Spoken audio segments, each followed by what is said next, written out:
Hello students. मैं हूं सिल्केश madam, आप सभी का मेरे इस चैनल में स्वागत है। आज हम पढ़ेंगे डीबीएमएस में डिपेंडेंसी प्रिजर्विंग डिकम्पोजिशन। तो चलिए शुरू करते हैं। Introduction. In this property each functional dependency, इस प्रॉपर्टी में मतलब डिपेंडेंसी प्रिजर्विंग डिकम्पोजिशन, इस प्रॉपर्टी में ईच फंक्शनल डिपेंडेंसी, जो कि अपने अपने पिछले वीडियो में देखा है फंक्शनल डिपेंडेंसी के बारे में, x determines y specified in functional dependency either appear directly in one relation R in decomposed D or inferred from the dependencies that appear in some relation in some R, that is relation। तो ये क्या हो सकता है, अगर उसी में appear हो सकता है रिलेशन में डिकम्पोज में, या तो दूसरे डिपेंडेंसी से इन्फर्ड लिया जा सकता है। Next, decomposition. D equals to R1 R2 R3 जितने भी रिलेशन होंगे उतने of R is said to be dependency preserving. ये इसको हम डिपेंडेंसी प्रिजर्विंग बोल सकते हैं with respect to functional dependency. कब? If the union of projection of functional dependency on each relation R in the D is equivalent to functional dependency. अगर उसको decompose करने के बाद वो फंक्शनल डिपेंडेंसी से इक्विवेलेंट होगा तब डिपेंडेंसीज आर प्रिजर्व्ड। अभी ये प्रिजर्व्ड क्यों करनी है? As the dependency represents constraint on the database. Dependency को प्रिजर्व क्यों करना है? वो कंस्ट्रेंट होता है डेटाबेस में। If not then the dependency is lost in the decomposition. अगर उसको प्रिजर्व नहीं किया गया तो वो लॉस्ट हो सकती है डिकम्पोजिशन में। In database R is relation और table there are multiple attributes. तो यहाँ पर क्या हो सकता है? आर में मल्टीपल एट्रीब्यूट्स सकता है। तो ये क्या हो गया? ये रिलेशन एक आर है, यहाँ पर ए बी सी डी है, तो मल्टीपल एट्रीब्यूट्स हो गए। जैसे कि ए हो सकता है स्टूडेंट आईडी, बी हो सकता है student name, address, phone number, जो हमने देखा है कि एक टेबल में कैसे हम लोग एट्रीब्यूट्स होते हैं। तो उसी तरह से ये एक रिलेशन हो गया। उसके बाद क्या होगा? Functional dependencies are given, we find out the closure. अभी हमको फंक्शनल डिपेंडेंसीज दिया हुआ होता है और हम लोग क्लोजर फाइंड आउट करते हैं। जैसे कि यहाँ पर दिया है फंक्शनल डिपेंडेंसी ए डिटरमाइंस बी। इसको हम लोग कैसे रीड करते हैं? ए डिटरमाइंस बी, जो हमने अपने पिछले वीडियो में देखा है, और बी डिटरमाइंस सी, ये गिवन है। तो फंक्शनल डिपेंडेंसी क्लोजर, ये प्लस साइन क्लोजर का है। या तो हिडन डिपेंडेंसी भी हो सकता है, जैसे कि ए डिटरमाइन सी, ये ट्रांजिटिव प्रॉपर्टी से हम लोग डिराइव कर सकते हैं। मतलब ए डिटरमाइंस बी और बी डिटरमाइन सी अगर दिया हुआ है तो हम लोग उससे ए डिटरमाइन सी कर सकते हैं by transitive property. In normalisation we use decomposition. हम नॉर्मलाइजेशन में हम डिकम्पोजिशन यूज़ करते हैं if the table is not in normal form. अगर वो टेबल नॉर्मल फॉर्म में नहीं हुआ।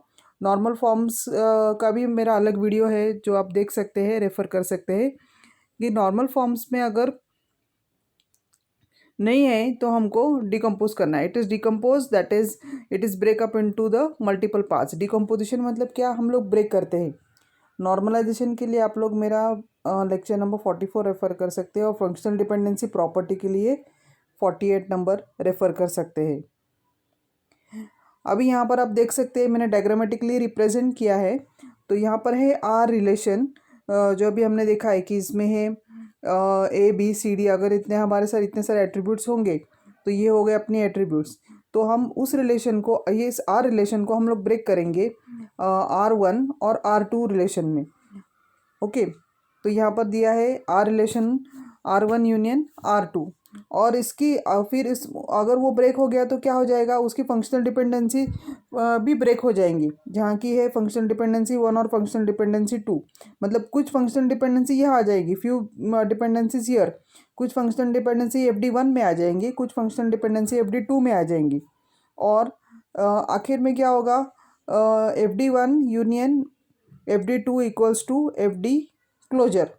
मतलब दोनों का फंक्शनल डिपेंडेंसीज मिलाकर वो हो जाएगा अपना फंक्शनल डिपेंडेंसी का क्लोजर। एग्जाम्पल देख लेते हैं हम लोग। Let relation R A comma B comma C comma D is a set of functional dependencies. तो यहाँ पर हमको फंक्शनल डिपेंडेंसी दिया है जैसे कि ए डिराइव्स बी, ए डिराइव्स सी और सी डिराइव्स डी, तो हम लोग क्या करेंगे, उस आर को हम लोग डिकम्पोज करेंगे। डिकम्पोज यानी ब्रेक इनटू मल्टीपल पार्ट्स। तो हम लोग उसको ब्रेक कर रहे हैं R1 और R2 में। ओके, जैसे कि हम लोग देख सकते हैं इस डायग्राम में R1 और R2 में हम लोग ने ब्रेक किया है। R को R1 और R2 में हमने ब्रेक किया। उसके बाद क्या करेंगे, तो हमने ब्रेक करने के बाद हमने क्या किया, कुछ फंक्शनल डिपेंडेंसीज यहाँ पर ले लिया और कुछ फंक्शनल डिपेंडेंसी यहाँ पर ले लिए। जैसे कि FD1 में हमने लिया है A डिटरमाइंस B और A डिटरमाइंस C, और FD2 में लिया है C determines D।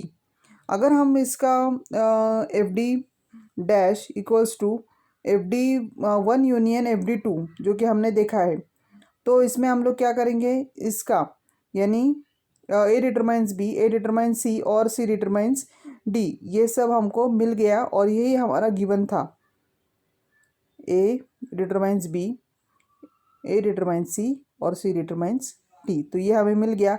So FD dash equals to FD और so FD dash closure equals to FD closure. तो ये क्या हो गया, हमने क्या किया है, हमको सारे मिल गए, मतलब जो यहाँ पर है हमको ये सारे यहाँ पर जो दिए थे हमको यहाँ पर सारे यहाँ पर मिल गए।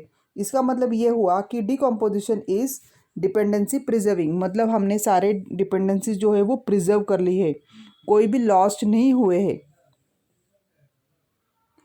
अगला एग्जाम्पल देख लेते हैं, example number 2। Let R A B relation RABCD with functional dependencies.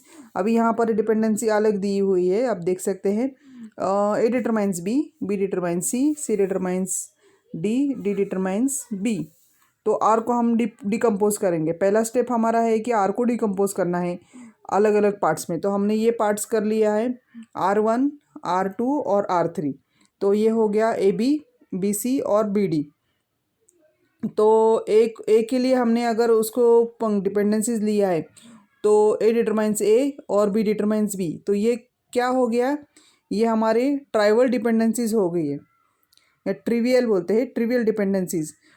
तो ट्रिवियल डिपेंडेंसीज में क्या हो जाता है, हमने देखा है अपने वीडियो में, आप देख सकते हो, ये रेफ़र कर सकते हैं video, functional dependency and it's property, lecture number 48। वहाँ पर हमने दिया है कि अगर LHS intersection RHS is not equal to 5, why? Because trivial dependencies are always true, वो हमेशा ट्रू ही रहती है। तो हम लोग क्या करेंगे, नॉन ट्रिवियल डिपेंडेंसीज को कंसिडर करेंगे। ओके, तो यहाँ पर हमने उससे डिटरमाइन किया है A डिटरमाइंस A और B डिटरमाइंस B, और फिर उसके बाद A डिटरमाइन B, तो ये हमको गिवन से मिल जाता है A डिटरमाइंस B, और B डिटरमाइंस A, अगर उसका हम लोग क्लोजर लेते हैं B डिटरमाइंस A का, तो हमको क्या मिल जाएगा, B, C और D, बट नॉट A, हमको A नहीं मिल रहा है, तो इसकी वजह से ये हम लोग कंसिडर नहीं कर रहे। और अभी सेकेंड रिलेशन R2 में क्या कर लेंगे, B डिटरमाइंस C, अगर उस B डिटरमाइंस C हमको डायरेक्ट मिल रहा है और ये गिवन में भी है B determines C, C determines B, C determines B भी हमको मिल रहा है, और फिर कैसे मिलेगा, उसका क्लोजर अगर हम लोग लेंगे तो वो C, D और B हम लोग को मिल रहा है, इसलिए हमको ये मिल जाता है। फिर आखिर में क्या क्या हो गया, R3BD, तो B डिटरमाइंस D, उसका अगर हम लोग क्लोजर लेंगे तो BCD आ जाता है, और D डिटरमाइंस B। तो इन सारे जो डिपेंडेंसीज हमने लिए तो उस सब का हमको यूनियन लेना होता है। जैसे कि हम लोग देख सकते हैं, ये हमारा ये ओरिजिनल रिलेशन हो गया R, तो इसका हमने अगर ले लिया है तो हमको मिल जाता है A डिटरमाइंस B, जो हमको पहले मिला था, ये हमारा ओरिजिनल रिलेशन से हम लोग मैच कर रहे, और ये सारे डिपेंडेंसीज जो है वो ओरिजिनल रिलेशन से हम लोग मैच कर रहे। तो ये डिटरमाइंस B मिल गया, B डिटरमाइंस C मिल गया, और C डिटरमाइंस B, तो ये हमको क्लोजर से C, B और D, और B डिटरमाइंस D, और फिर D डिटरमाइंस B, तो ये भी हमारे पास है। तो इस वजह से क्या हो गया, all dependencies are preserved here, तो यहाँ पर भी सारे डिपेंडेंसीज हमने प्रिजर्व कर लिए है। तो इसकी वजह से कोई भी डिपेंडेंसीज लॉस्ट नहीं हुई है। तो इस तरह से हमने एग्जाम्पल के साथ देखा है कि dependency decomposition using functional dependencies हमने कैसे किया है। तो अब तक के लिए थैंक यू, कीप वॉचिंग।